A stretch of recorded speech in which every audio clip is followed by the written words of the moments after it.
திரு சாண்டில்யன் அவர்கள் எழுதிய நிலமங்கை சரித்திர நாவல்.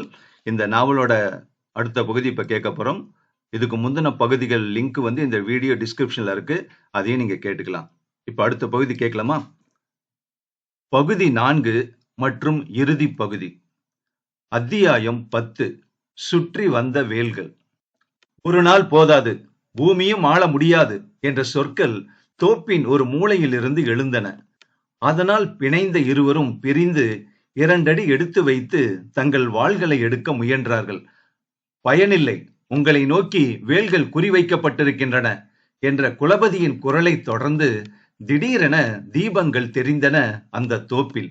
அந்த தீபங்கள் வீசிய வெளிச்சத்தில் குலபதி வெளியே வந்தான் 4 வீரர்களுடன். அந்த 4வரும் முந்திய நாள் சண்டையில் பங்கு கொண்டவர்கள் அல்ல என்பதையும் புது வீரர்கள் என்பதையும் புரிந்து கொண்டான் வீரபாண்டியன். குலபதியின் வாய் அதிகமாக வீங்கி இருப்பதையும் கண்டதால் அவனுக்கு யாராலோ பலமான அடி விழுந்திருக்க வேண்டும் என்றும் யூகித்தான். இருப்பினும் ஆயுதபாணிகளான 4 வீரர்களுக்கு முன்பு நிராயுதபாணிகளான தாங்கள் இருவரும் ஏதும் செய்ய முடியாது என்பதை உணர்ந்த வீரபாண்டியன் குலபதியின் கவனத்தை வேறு திசைக்கு இழுக்க விரும்பி, உன் உதட்டுக்கு என்ன ஏற்பட்டது குலபதி என்று விசாரித்தான். அந்த அராபியன் குத்துவிட்டான். ஆனால் மடையன் என்றான் குலபதி உற்சாகத்துடன். யார்? ஜமாலுதீனா? ஆமாம். அவன் எப்படி மடையனாவான்? எதிரியை தானாகவே விடுதலை செய்தவனை எப்படி அழைப்பது? நீங்கள் கொட்டடியில் இருந்து பறந்ததும் அவனை பிடிக்க முயன்றேன். என்னை குத்தி வீழ்த்தினான். பின் என் ஆட்களையும் பிடித்தான். ஆனால் எனக்கு சிகிச்சை செய்து விடுதலையும் செய்தான் என்ற குலபதி பெரிதாக நகைத்தான். வீரபாண்டியன் சிறிதே சிந்தனையில் இறங்கினான். என்ன சிந்திக்கிறாய்? உதவ அரேபியன் இல்லையே என்று நினைக்கிறாயா? அவன் வரமாட்டான். நீங்கள் தப்பிவிட்டதாக மணப்பால் குடித்துக் கொண்டிருக்கிறான் என்ற குலபதி மீண்டும் நகைத்தான் வீரபாண்டியனை நோக்கி. இப்பொழுது என்ன செய்ய உத்தேசம் என்று போலி பயத்துடன் வினவினான் வீரபாண்டியன். உன்னையும் இந்த சிறுக்கியையும் மதுரைக்கு கொண்டு போக உத்தேசம் என்று பேசிக்கொண்டே போனவன், அட, இவள் எங்கே என்று நாற்புறமும் நோக்கினான். நிலமங்கையின் நகைப்பு அவன் பக்கத்தில் இருந்து உதிர்ந்தது. ஓ, என் பக்கத்துக்கு வந்து விட்டாயா? பெண்ணே, நீ புத்திசாலி, இதற்கு கண்டிப்பாய் பயன் உண்டு என்று கூறி அவள் மீது தனது கையை வைக்க போனான். அந்த சமயத்தில் வெற்றியுடன் வீரபாண்டியனையும் நோக்கினான். வீரபாண்டியன் முகத்தில் எள்ளும் கொள்ளும் வெடித்தன. டேய் குலபதி, அவள் மீது கையை வைக்காதே என்று சீறினான் பெரும் சினத்துடன். வைத்தால் என்ன செய்வாய் என்று அவன் கேட்டதும் நிலமங்கை சொன்னாள். குலபதி, அவர் கிடக்கட்டும், உன் கையை இப்படி கொடு, நானே பிடித்துக் கொள்கிறேன் என்று. பலே பலே என்று சிலாகித்த குலபதி கையை நீட்டினான். நிலமங்கையும் அவன் கணுக்கையை பற்றினாள். அங்கா பிடிப்பது? என் உள்ளங்கையை பற்ற வேண்டும் என்று மேலும் ஏதோ பேச முயன்ற குலபதியின் புருவங்கள் 2 முறை துடித்தன. ஐயோ என்று அலற முற்பட்டான் குலபதி. அதற்கும் இடம் கொடாத அவன் உதடுகள் கோண இழுத்தன. திடீரென அவன் மண்ணில் சாய்ந்தான். தலைவன் திடீரென சாய்ந்ததும் வீரபாண்டியனையும் நிலமங்கையையும் தீர்த்துவிட மற்ற 4 வீரரும் வேல்களை தூக்கி வீச முற்பட்டனர். ஆனால் வேல்கள் அவர்கள் கைகளை விட்டு அகல மறுத்தன. 4 மார்புகளிலும் 4 குருவாள்கள் பாய 4வரும் மல்லாந்து வீழ்ந்தனர். அதே சமயத்தில் மரங்களின் மறைவிலிருந்து வெளிவந்த ஜமாலுதீன், இளவரசே, அபாய காலத்தில் தாமதிப்பது நல்லதல்ல என்று எச்சரிக்கையும் செய்தான். வீரபாண்டியன் கண்களில் நன்றி ததும்பியது. நீ எங்கிருந்து முளைத்தாய் திடீரென்று என்று அவனை வினவினான் வீரபாண்டியன். இவனை ஆரம்பம் முதல் நம்பவில்லை நான் என்று கீழே கிடந்த குலபதியை சுட்டி காட்டிவிட்டு இவனுக்கு சிகிச்சை செய்து மதுரைக்கு செல்லும்படி கூறினேன். இருப்பினும் இவன் மீது ஒரு கண் வைத்திருந்தேன். இவன் காயலில் இருந்து கிளம்பிய போது நானும் கிளம்பினேன் என்று சுருக்கமாக விஷயத்தை கூறினான் ஜமாலுதீன். இவன் உதட்டு காயம் என்று விளக்கம் கேட்டான் வீரபாண்டியன். நான் கொடுத்த பிரசாதம் அது என்ற ஜமாலுதீன். ஆமாம், இவன் ஏன் இப்படி கோண இழுத்து கொண்டு கிடக்கிறான் என்று வினவினான் வீரபாண்டியனை நோக்கி ஜமாலுதீன். இவள் கொடுத்த பிரசாதம் என்று நிலமங்கையை சுட்டி காட்டினான் வீரபாண்டியன். நரம்பு அடி, இதை சீனத்தில் பார்த்திருக்கிறேன், இங்கும் வந்து விட்டதா என்று முணுமுணுத்த ஜமாலுதீன் லேசாக நகைத்தான். அத்துடன் நிலமங்கையை நோக்கி, மகளே, வீரபாண்டியனுக்கு இந்த சிகிச்சை செய்து விடாதே என்றும் கூறினான் நகைப்பின் ஊடே. அதெல்லாம் செய்தாகிவிட்டது என்ற வீரபாண்டியனும் அவனுடன் சேர்ந்து நகைத்தான். அரேபியனான ஜமாலுதீன் உதடுகளில் நமட்டு விஷமம் தெரிந்தது. மகளே, கணவனை மிகவும் துன்புறுத்தாதே என்றும் கேட்டுக்கொண்டான் அரேபியன். கணவனா? அந்த ரகசியம் உனக்கும் தெரியுமா என்று அவனை வினவினான் வீரபாண்டியன். அது ரகசியம் அல்ல. நீங்கள் சென்ற மறுநாள் காலை காயலில் எல்லோரும் இதை பற்றித்தான் பேசினார்கள். மதுரைக்கு தூதர்கள் பறந்து விட்டார்கள். இப்போது நீங்கள் செல்லுங்கள் என்றான். நாளை நானும் பயணமாகிறேன் எங்கள் நாட்டிற்கு என்றும் அறிவித்தான் ஜமாலுதீன். அவனை கட்டி தழுவி மீண்ட வீரபாண்டியன் நிலமங்கையை நோக்கினான். அவள் புறவிகளை நோக்கி கைகாட்ட இருவரும் அதில் ஆரோகணிக்க புறவிகள் அங்கிருந்து நகர்ந்தன. அவர்கள் போவதை புன்முறுவலுடன் பார்த்து கொண்டு நின்ற ஜமாலுதீனும் தோப்புக்குள் புகுந்து சென்று தனது புறவியில் ஏறி காயல் மார்க்கத்தில் அதை நடத்தினான். அதற்கு நேர் எதிர் திக்கில் சென்று கொண்டிருந்த வீரபாண்டியனும் நிலமங்கையும் நீண்ட நேரம் மௌனமாகவே புறவிகளை பறக்க விட்டார்கள். சிறிது தூரம் சென்றதும், இப்பொழுது எங்கு செல்கிறோம் என்று அவளை வினவினான் வீரபாண்டியன். வீரதவள பட்டணத்திற்கு என்றாள் நிலமங்கை. எதற்கு என்று வீரபாண்டியன் வினவினான். அதற்கு நிலமங்கை பதில் கூறவில்லை. வீரதவள பட்டணத்தை மறுநாள் மாலை அடைந்ததும் அங்கு தங்களை எதிர்நோக்கி இருந்தவரை பார்த்து பெரும் பிரமிப்புக்கு உள்ளானான் வீரபாண்டியன். விளங்காத பல விஷயங்கள் அவனுக்கு விளங்கலாயின. அத்தியாயம் 11. வாழ்க பாண்டிய ராணி. சோழர்களின் தலைநகராக நீண்ட காலம் சீரும் சிறப்பும் அடைந்திருந்த உறையூர் பாண்டியர்களின் கடைசி சாம்ராஜ்ய காலத்தில் மிக சாதாரண பட்டணமாகிவிட்டதால் அதற்கு அருகில் இருந்த வீரதவள பட்டணம் கோட்டை கொத்தளங்களுடன் மதுரைக்கு அடுத்தபடி பாண்டியர்களின் உள்நாட்டு தலைநகரமாக காட்சியளித்தது. அந்த முக்கியத்துவத்தின் காரணமாக பாண்டியர் படையில் ஒரு தனி பிரிவு அங்கும் நிறுத்தப்பட்டிருந்ததால் தெற்கு எல்லைகளை மதுரையும் மேற்கு கிழக்கு எல்லைகளை வீரதவள பட்டணமும் ஆளக்கூடிய நிலை ஏற்பட்டிருந்தது. அத்தகைய பட்டணத்துக்குத்தான் நீலமங்கை வீரபாண்டியனை தோப்பில் நடந்த விவாதங்களுக்கு மறுநாள் இரவு அழைத்து வந்தாள். அப்படி அழைத்து வந்தவள் நேராக வீரபாண்டியனை பிரதான வாசல் வழியாக அழைத்துச் செல்லாமல் மேற்கில் இருந்த சிறு வாசல் வழியாக கோட்டைக்குள் அழைத்துச் சென்று சிறு விடுதி ஒன்றில் தங்க வைத்தாள். அந்த விடுதியில் சகல சௌகரியங்களும் இருந்தாலும் இளவரசனான தான் அங்கு திருட்டுத்தனமாக தங்க வேண்டிய அவசியம் என்னவென்று அது மட்டும் வீரபாண்டியனுக்கு புரியாததால் அதை வாய்விட்டே கேட்டான் அவன். இங்கு எதற்காக நான் தங்க வேண்டும் என்று. நிலமங்கை அவனை கூர்ந்து நோக்கிவிட்டு, இங்கு ஏதாவது குறை இருக்கிறதா உங்களுக்கு என்று வினவினாள். அவள் கேட்ட பின்பு அதற்கு உடனடியாக பதில் சொல்லாமல் வீரபாண்டியன் அந்த சிறு வீட்டின் கூடத்திற்குள்ளும் அறைக்குள்ளும் உலாவி விட்டு திரும்பினான். திரும்பியவன் கூடத்திலேயே நின்றிருந்த நிலமங்கையை நோக்கி, இல்லை, எந்த குறையும் இல்லை, சகல சௌகரியங்களும் இருக்கின்றன என்று பதில் கூறியவன், ஏன், நான் அரண்மனைக்கு உன்னுடன் வந்தால் என்ன என்று வினவினான். இல்லை, இப்போது வருவதற்கில்லை என்றாள் நிலமங்கை. ஏன், இது பாண்டியர் பட்டணம் தானே, நான் இளவரசன் தானே என்று வினவினான் எரிச்சலுடன். காயலும் பாண்டியர் பட்டணம்தான், அங்கும் நீங்கள் இளவரசர் தான் என்று சுட்டி காட்டினாள் நிலமங்கை. இங்கும் அபாயம் இருக்கிறதா எனக்கு? ஆம். என்ன அபாயம்? பெரிய சுமை. சுமையா? ஆமாம் ஆமாம், சற்று விவரிக்கலாமா? நாளை உங்களுக்கே தெரியும். இதை சொன்ன நிலமங்கை மேலும் பேச்சை வளர்த்தாமல் அந்த வீட்டின் வாயிலில் இருந்த இரு காவலர்களை அழைத்து இளவரசனுக்கு வேண்டிய சௌகரியங்களை செய்து கொடுக்கும்படி நியமித்துவிட்டு வெளியே சென்றாள். வீரபாண்டியனுக்கு எல்லாமே பெரும் புதிராக இருந்தது. காயல் பட்டணத்தில் இருந்து தன்னை இழுத்து வந்த நிலமங்கை அந்த சிறு வீட்டில் தன்னை தங்க வைத்து சென்றது அவள் குறிப்பிட்ட ஆபத்து எதற்கும் விடைகாண முடியவில்லை அவனுக்கு. என்னை யாரோ இங்கு சந்திக்கப் போவதாக கூறினாளே நிலமங்கை, அது யாராக இருக்கும்? இதுவரை யாரையும் காணோமே என்று தன்னைத்தானே கேட்டுக்கொண்டான் இளவரசன்.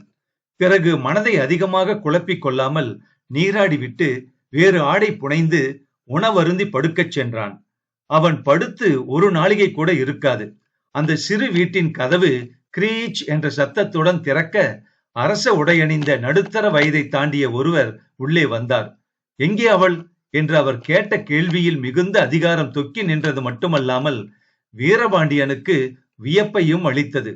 அவர் குரலும் அவனுக்கு பிரமிப்பை ஊட்டியது. ஆகவே படுக்கையில் இருந்து துள்ளி எழுந்தான் வீரபாண்டியன்.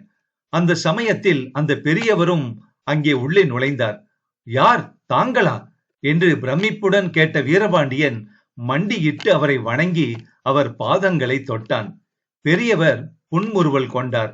ஆம் வீரபாண்டியா, நான் தான் என்றார் அவர். அவனுடைய சிறிய தந்தையான விக்கிரம பாண்டியர் அவர். ஒரு வார்த்தை சொல்லி அனுப்பி இருந்தால் நானே வந்திருப்பேனே. இப்படி ஒரு பெண்ணை விட்டு ரகசியமாக என்று ஏதோ சொல்ல போனவனை கையை காட்டி இடைமறித்த விக்கிரம பாண்டியர், வீரபாண்டியா, பாண்டிய நாட்டை விழுங்க மாலிகாபூர் வந்து கொண்டிருக்கிறான். அவனுக்கு துணையாக நமது பரம்பரை எதிரி வல்லாளனும் வருகிறான். பாண்டிய நாட்டை அழிக்க இந்த சக்தியலே போதுமானது.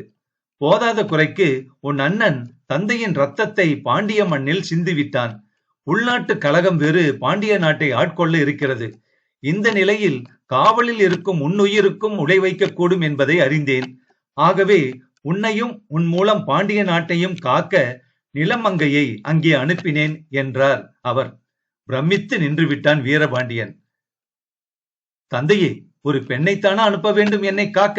வேறு ஆண்மகன் யாரும் கிடைக்கவில்லையா என்று வினவவும் செய்தான் வீரபாண்டியன் பிரமிப்பை உதறிக்கொண்டு. பெண்கள் செய்வதை ஆண்கள் செய்ய முடியாது. தவிர நிலமங்கை செய்யக்கூடியதை யாருமே செய்ய முடியாது. ஓர் தந்திரத்திலும் அவளுக்கிணை பாண்டிய நாட்டில் யாரும் கிடையாது என்று விளக்கினார் விக்கிரம பாண்டியர். அதை அவர் சொல்ல தேவையில்லை. நிலமங்கையின் பெயர் ஏற்கனவே பாண்டிய நாட்டில் பிரசித்தமாகி இருந்தது. போரில் நிகரற்றவள் என்பதும் பல வீரர்களை அவள் பணிய வைத்திருக்கிறாள் என்பதும் எல்லோரும் அறிந்த விஷயம் என்றாலும் அவளை எதற்காக சிறிய தந்தை தன்னை காக்க அனுப்பினார் என்பது புரியவில்லை வீரபாண்டியனுக்கு. அவன் மனதில் எழுந்த அந்த வினாவை விக்கிரம பாண்டியர் புரிந்து கொண்டிருக்க வேண்டும். ஆகவே அவர் சொன்னார், எல்லாவற்றையும் விட ஒரு காரணம் இருக்கிறது வீரபாண்டியா என்று. என்னது? உன் நலத்தில் அக்கறையுள்ளவள் நிலமங்கை என்றார். ஆமாம் ஆமாம், உன் மனைவியாக நிச்சயிக்கப்பட்டவள். அது சிறு பிராயத்தில் நாங்கள் எதுவும் அறியாத வயதில். அதை கேட்டு விக்கிரம பாண்டியர் நகைத்தார். அந்த வயதில்தான் யாரும் பெரியவர்கள் சொல்வதை கேட்பார்கள். அது மட்டுமல்ல வீரபாண்டியா, என் தகப்பனார் அவளை உனக்கு நிச்சயம் செய்ததில் அரசாங்க சம்பந்தமும் பாண்டிய நாட்டின் நலனும் கலந்திருக்கிறது என்றும் கூறினார். எப்படி என்று வினவிய வீரபாண்டியனுக்கு உடனடியாக பதில் சொல்லவில்லை அவன் சிறிய தந்தை. சிறிது நேரம் சிந்தித்தார். பிறகு ஒரு வெடியை எடுத்து வீசினார். அவள் ரவிவர்மன் குலசேகரன் மகள் என்று மெல்ல மெல்ல சொற்களை உதிர்த்தார். ஸ்தம்பித்து நின்றுவிட்டான் வீரபாண்டியன். சேரமன்னன் மகளா என்று வினவினான் மிதமிஞ்சிய வியப்பால். ஆம் வீரபாண்டியா, பாண்டிய நாட்டு ஆபத்தில் உன் திருமணத்தால் சேரமன்னனுக்கும் பங்கு ஏற்படும். சேரமன்னன் மகள் இங்கு ஏன் வளர்ந்தாள்? ஏன் சேர நாட்டில் வளரவில்லை என்று வினவினான் வீரபாண்டியன். விக்கிரம பாண்டியர் சில வினாடிகள் தத்தளி போல பிறந்தவள் சேர மன்னனின் 3வது மகள், ஆசை நாயகியின் மகள்.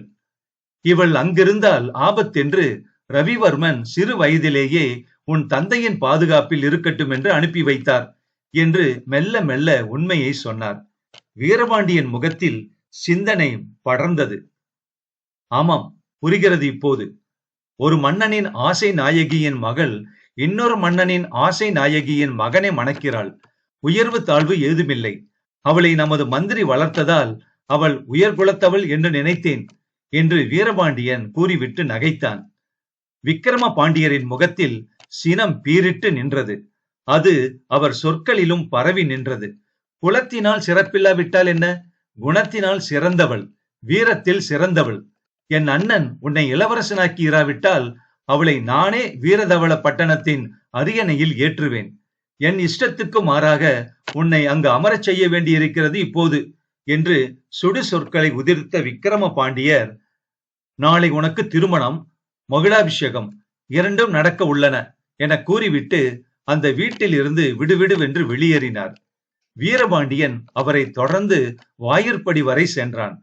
விக்கிரமர் திரும்பி, இங்கும் உன் அண்ணன் ஒற்றர்கள் இருக்கிறார்கள். ஆகவே இந்த வீட்டை விட்டு வெளியேறாதே. நாளை மகுடாபிஷேகத்துக்கு பின் உன் இஷ்டப்படி இருக்கலாம் என்றார் அவர். அப்புறம் ஒற்றர்கள் ஓடிவிடுவார்களோ என்று வினவினான் வீரபாண்டியன் விஷமத்துடன். நீயே ஒற்றர்களை கண்டுபிடித்து ஒழிக்கலாம். இல்லையேல் உன்னை காக்க உன் சமீபத்தில் நிலமங்கை இருப்பாளே என்று கூறிவிட்டு விக்கிரம பாண்டியர் அங்கிருந்து சென்றார். திரும்பவும் தனது அறைக்கு வந்த வீரபாண்டியன் படுக்கையில் தடால் என்று விழுந்தான். நிலமங்கையிடம் தனது சிறிய தந்தைக்கு இருந்த நம்பிக்கையை நினைத்து வியந்தான் வீரபாண்டியன். ஆனால் அடுத்த நாள் அவனுக்கு அதற்கு பல அத்தாட்சிகள் கிடைத்தன. மறுநாள் வீரதவளப்பட்டணம் மணக்கோலம் பூண்டது. எங்கும் தோரணங்களும் கோலங்களும் அந்த நகரையே திருமண நிலமங்கையாக அடித்தன. வீரர்கள் நடமாட்டமும் கண்காணிப்பும் நிறைந்து தோன்றியது. அந்த மாநகரத்தில் அன்று காலை அரண்மனையில் குறிப்பாக அழைக்கப்பட்ட மந்திரி பிரதானிகளுக்கு முன்பாக நிலமங்கைக்கும் வீரபாண்டியனுக்கும் திருமணம் நடந்தது. அடுத்த 2 நாளிகைக்கெல்லாம் வீரபாண்டியன் பாண்டிய நாட்டு மன்னனாக முடிசூட்டப்பட்டான். மணிமுடி அவன் தலையில் ஏறியதும் ஊதப்பட்ட தாரைகளின் ஒளி அடங்கியதும் விக்கிரம பாண்டியர் சபையில் எழுந்திருந்து, என் தமையன் இஷ்டப்படி இன்று வீரபாண்டியன் பாண்டிய நாட்டு மன்னனாகிவிட்டான். இனி பாண்டிய நாட்டு தலைநகர் மதுரை அல்ல, வீரதவளப்பட்டணம்தான். இந்த நகரையும் நாட்டையும் காக்க நீங்கள் உங்கள் மன்னன் பக்கத்தில் நிற்க வேண்டும். இனி இந்த மாதிரி விழாவை நீங்கள் நீண்ட காலம் பார்க்க முடியாது. மாலிக் காபூர் பாண்டிய நாட்டை நோக்கி வருகிறான். அதை காக்க வீரபாண்டியனால் தான் முடியும். அவன் இந்த பாண்டிய நிலமங்கையையும் பாதுகாப்பான், இதோ இந்த நிலமங்கையையும் பாதுகாப்பான் என்று அறிவித்து அரியணையில் வீரபாண்டியன் பக்கத்தில் அமர்ந்திருந்த நிலமங்கை மீதும் கண்களை ஓட்டினார். வாழ்க மன்னர், வாழ்க பாண்டியராணி என்ற கோஷங்கள் அந்த அலங்கார மண்டபத்தில் பெரிதாக எழுந்தன. மந்திரி பிரதானிகள் மன்னனை வணங்கினர். அத்தியாயம் 12 மற்றும் இறுதி அத்தியாயம், மண் சுமையும் பெண் சுமையும். மணக்கோலமும் மகுடாபிஷேக கோலமும் ஒரே நாளில் பூண்ட வீரபாண்டியன் மனதில் மகிழ்ச்சிக்கு பதில் தீவிர சிந்தனையே படர்ந்து கிடந்ததால் மந்திரி பிரதானிகள் தன்னையும் நிலமங்கையையும் குறித்து எழுப்பிய வாழ்த்து கோஷங்கள் அதிகமாக அவன் காதில் விழவில்லை. திருமணத்தின் போதும் சரி, மகுடாபிஷேகத்தின் போதும் சரி, திரளான மக்கள் மண்டபத்திற்குள் அனுமதிக்கப்படவில்லை என்பதை குறிப்பாக சில பெரு வணிகர்களும் மந்திரி பிரதானிகளும் உப தளபதிகளும் பொறுக்கி எடுத்தாற் போல சில வீரர்கள் மட்டுமே அங்கு கூடியிருந்தார்கள் என்பதையும் மிக நுண்ணிய அறிவுள்ள வீரபாண்டியன் உணர்ந்து கொண்டான். மங்களம் பாடிய பெண்கள் கூட பெரிய இடத்து பெண்களை தவிர பொதுமக்கள் கலப்பு அந்த திருமணத்தில் அதிகமாக சம்பந்தப்படவில்லை என்பதையும் அவன் கவனிக்க தவறவில்லை. திருமணக்கூட தூண்களிலும் மகுடாபிஷேகம் மண்டப தூண்களிலும் காத்திருந்த வீரர்கள் அந்த பொன் விழாக்களை கவனிக்காமல் சதா அங்கும் இங்கும் கண்களை அலைய விட்டு கொண்டிருந்ததால் தன்னை காயலில் பிடித்த பெருத்த அபாயம் அரசனான பின்பும் வீரதவளப்பட்டணத்திலும் போகவில்லை என்ற விபரத்தையும் சந்தேகமற புரிந்து கொண்டான் வீரபாண்டியன். இத்தகைய எண்ணங்கள் மனதிலோட மகுடாபிஷேக மண்டபத்தில் இருந்து அந்தப்புறத்திற்கு நடுப்பகல் தாண்டிய பின்பு வந்தவன் அரச உடை நீக்கி தனது பழைய உடையை அணிந்து கொண்டு இடையில் தனது வாளையும் குறுவாளையும் கட்டிக்கொண்டு விக்கிரம பாண்டியர் தங்கியிருந்த தனி மாளிகையை நாடிச் சென்றான் வீரபாண்டியன்.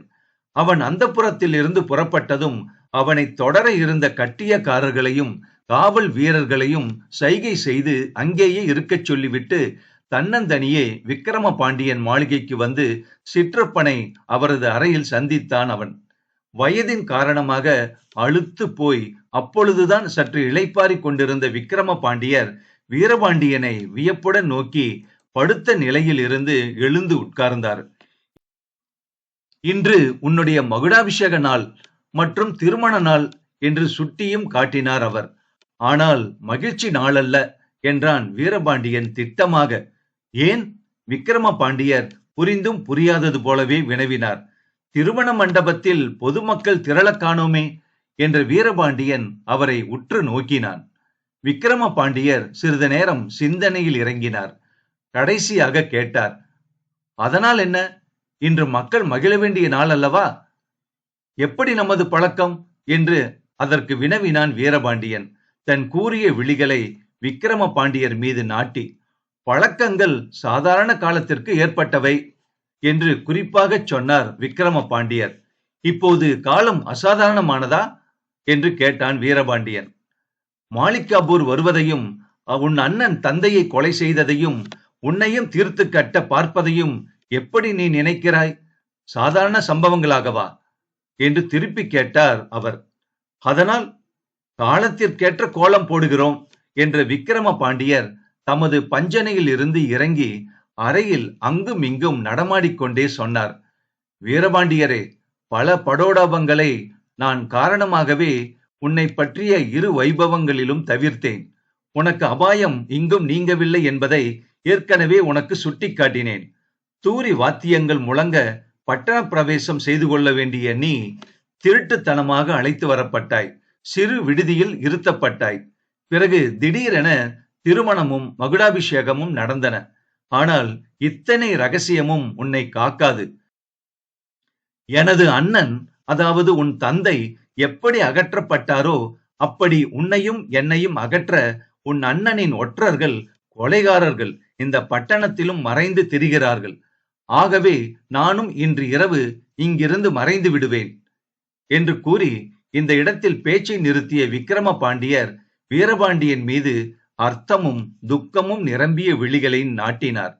அவர் சொற்களை கேட்ட வீரபாண்டியன் மனதில் எல்லையில்லா துன்ப சுமை ஏறி இருந்தது.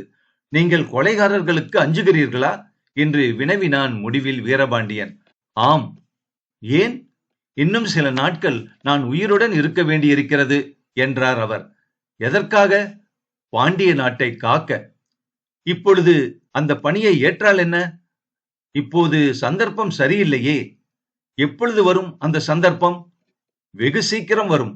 அப்பொழுது விக்கிரம பாண்டியன் மறைவிடத்தில் இருந்து வெளியே வருவான். வெறும் கையுடன் அல்ல, வாளேந்தி வருவான். படைகளுடன் வருவான். அப்பொழுது ஒன்று மாலிகாபூர் திரும்பி ஓடுவான், அல்லது உன் சிற்றப்பன் இந்த மண்ணில் புதைக்கப்படுவான் என்றார் விக்கிரம பாண்டியர். பின் அவரே, வீரபாண்டியா, இப்பொழுது வேறு எதுவும் கேட்காதே. என் திட்டங்கள் நிலமங்கைக்கு தெரியும். எதையும் அவளை கேட்டு தெரிந்து கொள் என்றும் கூறிவிட்டு மீண்டும் பஞ்சனையில் படுத்தார். என்னை விட நிலமங்கையிடம் அத்தனை நம்பிக்கையா உங்களுக்கு என்று வினவினான் வீரபாண்டியன்.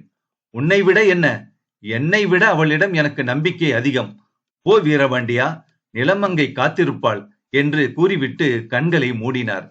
அத்துடன் அங்கிருந்து கிளம்பி சிந்தா கிராந்தனாய் அந்த புறத்திற்கு வந்த வீரபாண்டியன் அந்த பகல் பொழுதை தனிமையிலேயே கழித்தான். இரவு நெருங்கியதும் பணிப்பெண்கள் இருவர் அவன் மங்கள ஸ்தானத்திற்கு ஏற்பாடு செய்தார்கள். அவன் ஸ்நானம் செய்ததும் அறுசுவை உண்டி படைக்கப்பட்டது. அதை அதிகமாக உண்ணாத வீரதவள மன்னன் மணவரைக்கு சென்ற போதும் சிந்தனையுடனேயே சென்றான். அங்கிருந்த கோட்டுக்கால் கட்டிலின் மீது மெத்தென்ற பஞ்ச சயனத்தின் மீது சயனித்த போதும் அவன் மனம் நிம்மதி அடையவில்லை. சர்வ அலங்காத பூஷிதையாய் மணவரை விளக்குகளை விட பெரு விளக்காய் உள்ளே நுழைந்து அறையை தாளிட்டு திரும்பி நீள் விழிகளை நிலத்தில் சாயவிட்ட மணையாளையும் காணவில்லை அவன் கண்கள். அவன் மனநிலையை நிலமங்கை புரிந்து கொண்டிருக்க வேண்டும். ஆகவே அன்ன நடை நடந்து அவளே வந்தாள் கட்டிலுக்கருகே. அவள் வந்ததும் அவன் நன்றாக தள்ளி படுத்தான். நிலமங்கையும் பஞ்சனையின் ஓரத்தில் சயனித்தாள். அவன் மௌனத்தை கலைக்க அவளே கேட்டாள். இதற்குள் மனச்சுமை ஏறிவிட்டது போல இருக்கிறது என்று மிக மிருதுவாக மல்லாந்து படுத்த நிலையில் சொன்னான் வீரபாண்டியன். ஆம் என்று. அது மட்டுமல்ல மன்னவா என்று லேசாக நகைத்தாள் நிலமங்கை. வேறென்னவோ கேட்டான் வீரபாண்டியன். பெண் சுமையும் ஏறி இருக்கிறது என்றாள். பெண் சுமையா? ஆம். யாரது? ஏன் தெரியவில்லையா? இல்லை, தெரிந்து கொள்ளுங்கள். எப்படி? நிலமங்கை சிரித்தாள்.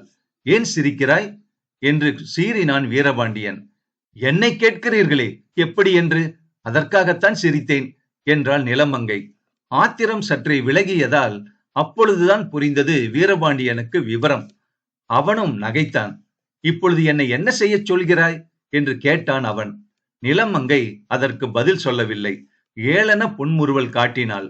பஞ்சனையில் இருவருக்கும் இடையில் 3 அடி இடைவெளி இருந்ததை கடைக்கண்ணால் நோக்கினாள். ஏதோ சிந்தித்துவிட்டு அவன் காது கேட்கும்படியாக முணுமுணுத்தாள். இதைவிட மோசமான கேள்வியை ஆண் பிள்ளையாக இருக்கும் யாரும் கேட்க முடியாது என்று சொன்னாள். இதை கேட்ட வீரபாண்டியன் மல்லாந்த நிலையில் இருந்து ஒரு கழித்து திரும்பி அவளை நோக்கினான். அவன் கண்களில் வெறி தீ ததும்புவதை கவனித்தாள் நிலமங்கை. அதன் விளைவாக தன் கண்களை மூடிக்கொண்டாள். அடுத்த வினாடி இருவருக்கும் இடையே இருந்த 3 அடி இடைவெளி மறைந்தது. வீரபாண்டியனுக்கு மண் சுமையோடு பெண் சுமையும் சேர்ந்து கொண்டது. சாண்டில்யன் அவர்கள் எழுதிய நிலமங்கை நாவல் முற்றும். விரோதிகள்லாம் என்ன ஆனாங்க? குலபதி என்னானா? அல்லது மாலிகாபூர் போருக்கு வந்தானா? யார் வெற்றி பெற்றாங்க? அப்படிங்கறதெல்லாம் இந்த நாவலோட முடிவுல அவர் சொல்லல. காரணம் என்னன்னா, மன்னர்கள் காலத்துல போரும் எதிரிகளும் தொடர்ந்து இருக்கவே செய்வார்கள் அப்படிங்கிற மாதிரி ஒரு எண்ணத்துல இந்த கதை இதோட முடிச்சிருக்காருன்னு நினைக்கிறேன். உங்க கருத்தை கமெண்ட் பாக்ஸ்ல பதிவு பண்ணுங்க. நன்றி.